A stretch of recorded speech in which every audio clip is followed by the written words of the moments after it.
Problem అంతా ఇక్కడే ఉంది. మనం ఇంకా సిలువ వేయబడలేదు. నేను క్రీస్తుతో పాటు సిలువ వేయబడి ఉన్నానని బైబిల్లో ఉంది. పౌలు సాక్ష్యం అది. ఈ నేను అనేవాడు ఉన్నాడే, వాడు చాలా డేంజర్ గాడు. మనకు అతిపెద్ద బలమైన శత్రువు ఆ నేను అనేవాడే. వాడినే అహం అంటారు. నేను, మై సెల్ఫ్, నాకు ఇది ఇష్టం, నాకు ఇది నచ్చదు, నాకు ఇది ఆనందం, నాకు ఇది కావాలి, నేను, నాది, నా. ఈ నేను అనేవాడు మన హృదయ సింహాసనం మీద ఉన్నంత వరకు కూడా యేసురాజు పరిపాలన కిందకి మనం ఎప్పటికి రాలేం. ప్రభువా ప్రభువా అని పిలవడం చాలా ఈజీ, కానీ ప్రభు యొక్క పరిపాలన కిందకి రావడం అంత సులభం కాదు. ప్రభువా అంటాము, సరే నన్ను ప్రభువా అన్నావు కదా, నేను పరిపాలిస్తాను రా అంటే వద్దులే ప్రభువా అంటాం. అదేం ప్రభు మరి? అహం పరిపాలిస్తుంది ఈనాడు మనుషులను, సంఘాలను, సొసైటీని.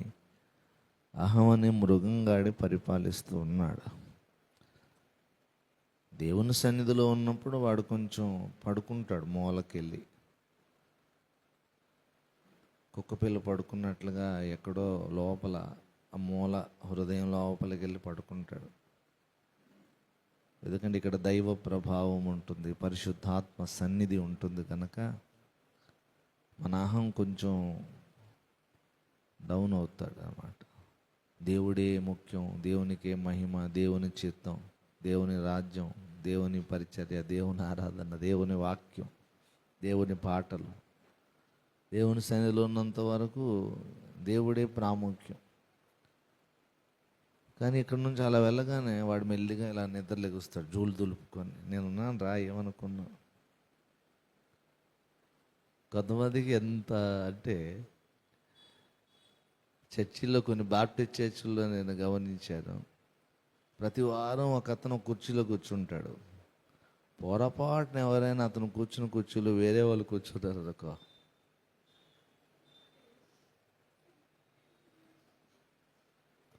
కళ్ళతోనే పొడిచేస్తుంటాడు అనమాట. అది నేను రోజు కూర్చుని, అదేం సీఎం కూర్చీ అయినట్లు. ఏమైపోయింది, ఒకరోజు తొందరగా వచ్చాడు సహోదరుడు, అడు కూర్చున్నా, పక్కన కూర్చే ఉంది. నాది, నేను కూర్చుంటావా? అదే పరలోక మహిమ సింహాసనంలా ఫీల్ అయిపోతారు అది కుర్చీ. ఎందుకందాము? ఎవరైనా అనుకున్నది వినకపోతే ఇంకా ఎంత ఫీల్ అయిపోతారు, అనుకున్నది జరగకపోతే ఫీల్ అయిపోతుంటారు. మనం అనుకున్నది జరగనప్పుడు ఆదిమ సంఘం ఎలా ఫీల్ అయ్యో తెలుసా? ప్రభు చిత్తం జరుగునుగాక అన్నారు. ఒకసారి పౌలు ఒక స్థలానికి వెళ్ళినప్పుడు అక్కడ అగబు అనే ప్రవక్త ఒక ప్రవచనం చెప్పాడు. అగబు అనే ప్రవక్త రాగానే అక్కడ ఒక నడికట్టు కనపడింది. ఆ నడికట్టు దగ్గరికి వెళ్ళి ఆ నడికట్టు పట్టుకొని అన్నాడు, ఈ నడికట్టు ఎవరిదో, ఆ మనుష్యుని యెరూషలేములో బంధకాలు కాచుకొని ఉన్నాయి అన్నాడు. అక్కడ సంఘ బిడ్డలందరూ చూస్తే ఆ నడికట్టు పౌలుది. అయ్య బాబోయ్, అగబు ప్రవక్త గారు ప్రవచించారంటే తప్పక జరుగుతుంది. పౌలు అన్నకి బంధకాలు కాచుకొని ఉన్నాయట. పౌలన్నేమో ఇవాళ ప్రయాణమే వెళ్తున్నాడు యెరూషలేంకి, వద్దు వద్దు వద్దు వద్దు అని ఏడ్చారు. వెళ్ళొద్దన్నా, అగబు ప్రవక్త ప్రవచించిన జరుగుతుంది, నీకు బంధకాలు ఉన్నాయట, దెబ్బలు కాచుకొని ఉన్నాయట, ప్రమాదాలు పొంచి ఉన్నాయట. చాలా బలవంత పెట్టారు. ఆఖరికి పౌలు అన్నాడు, మీరు ఏడ్చి నా గుండె బద్దలు చేసేదారు ఎలా? బంధకాల కోసమే కాదు, చచ్చిపోవడానికి కూడా నేను రెడీగా ఉన్నాను, మీరు బాధపడద్దు, ఏడవద్దు అంటే ఎంత చెప్పినా వినటం లేదని వాళ్ళు ఒక నిర్ణయానికి వచ్చారు. అయితే ప్రభు చిత్తమే జరుగును కాక. మేము ఇంత చెప్పినా మా మాట వినవా పౌలన్నా? వీల్లేదు అనలేదు వాళ్ళు. సరే, మనం ఆపుదామని ప్రయత్నం చేసాం, దైవజనుడు ఆగలేదు గనక ప్రభు చిత్తం. ఎంత బాగుందో చూడండి ఆ సంఘటన. మనం అనుకున్నది జరగనప్పుడు ప్రభు చిత్తం అనుకోవడం, మనం ఈగో మీద మనం ఒక దెబ్బ కొట్టాలి తప్ప మన అహాన్ని మనం పెంచి పోషించుకోకూడదు. నేనైనా మీరైనా అహం అనేది జయించడం అంత సులభం కాదు.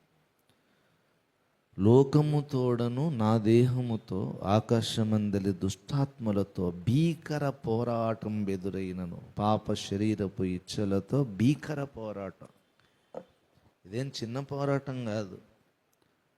బైబిల్ చెబుతుంది, ఒక పట్టణాన్ని వశపరుచుకున్న వానికంటే తన మనస్సును స్వాధీనపరుచుకున్న వాడే గొప్పోడట, శ్రేష్ఠుడట. ఎవరు గొప్ప అంటే, ఒక పట్టణాన్ని మొత్తం యుద్ధం చేసి జయించిన వాడికంటే గొప్ప ఎవరయ్యా అంటే, దేవుని దృష్టిలో తమ మనస్సును జయించినవాడు, స్వాధీనం పరుచుకున్నవాడు.